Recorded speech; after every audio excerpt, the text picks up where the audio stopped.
Anton Fuqua's Michael is officially dominating the box office, ranking in hundreds of millions of dollars. It's a visual marvel, the musical numbers are breathtaking, and yet it is easily the most controversial movie of the year. While fans are praising it as a masterpiece, critics are calling it a calculated, sanitized tribute.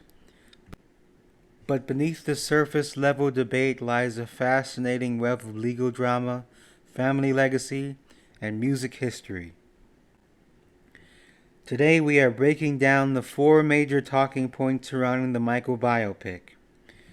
The uncanny, surreal performance of his nephew Jafar Jackson, the shocking, sudden choice to completely end the movie's timeline in 1988, the incredible true story behind the Beat It music video recreated in the film, and finally, how this entire movie serves as the ultimate cash cow for the highly protective Jackson estate. Let's moonwalk right in. If there is one thing almost every single critic and audience member agrees on, it's the lead performance. Jafar Jackson doesn't just play Michael Jackson. At times, it feels like he's channeling him. But who is Jafar? He's the 29-year-old son of Jermaine Jackson, making Michael his biological uncle. Before landing this role, Jafar wasn't even an actor. He was a singer and dancer who had been training since age 12. To prepare, Jafar literally trained until his feet were bleeding at the Jackson's family Havenhurst estate, the exact place his uncle rehearsed his iconic 1983 Motown 25 moonwalk.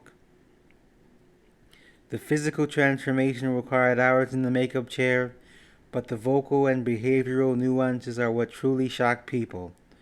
Because he grew up visiting Neverland Ranch, Jafar had a baseline understanding of Michael the human, not just Michael the pop star. It's an uncanny, almost spiritual performance that anchors the entire film. When the credits roll on Michael, a lot of theatergoers are leaving with the same question. Wait, that's it? The film covers his childhood and his meteoric rise, but it abruptly concludes with his 1988 Wembley Stadium performance during the Bad Tour, ending on a triumphant high with the title card reading, "His story continues." By ending the timeline in 1988, the movie completely avoids the 1993 and 2005 child sexual abuse allegations, his dependency on prescription medication, and his tragic death in 2009. So why did they stop there? Was it just a blatant attempt by the family to whitewash his legacy?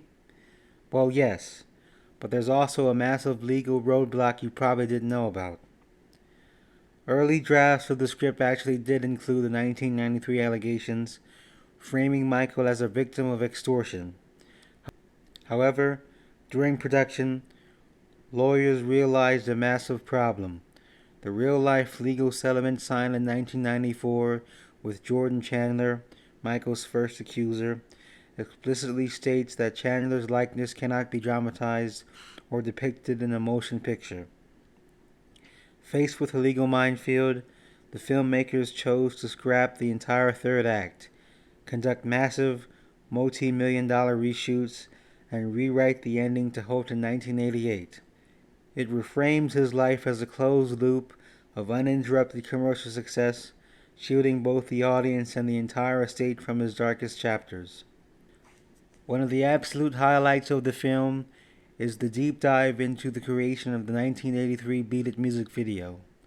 In the movie, we see Michael insisting on a level of gritty realism that terrified his record label and his director, Bob Giraldi. And the craziest part?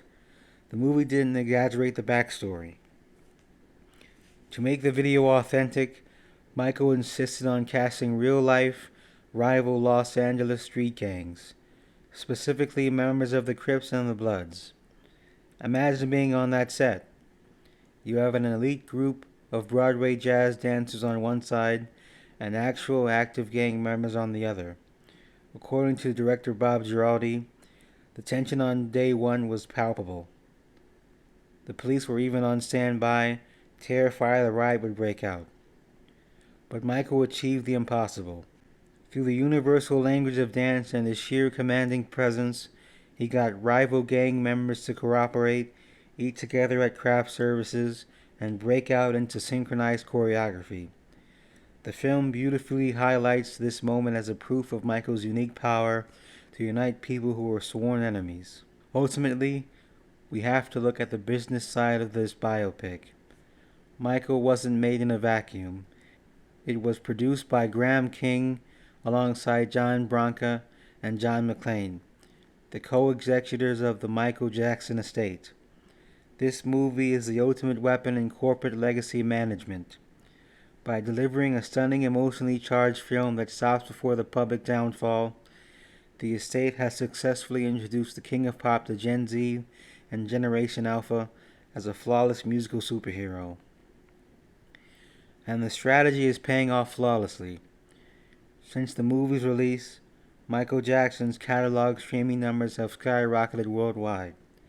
Vinyl sales for Thriller and Bell are hitting new peaks, and the whole new generation is buying merchandise. The biopic has essentially scrubbed the public consciousness clean, ensuring that the Michael Jackson brand remains a multi-billion-dollar empire for decades to come. Michael is a breathtaking piece of musical cinema, anchored by a career-defining performance from Jafar Jackson, but it is also a highly curated, legally restricted piece of estate PR. It gives us the magic of the music while locking the controversy safely away in the vault. But what do you think? Did the movie do the King of Pop justice by ending in 1988? Or do you wish they had the courage to tell the full, complicated story?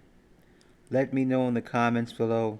Hit that subscribe button for more movie breakdowns, and we'll see you in the next video.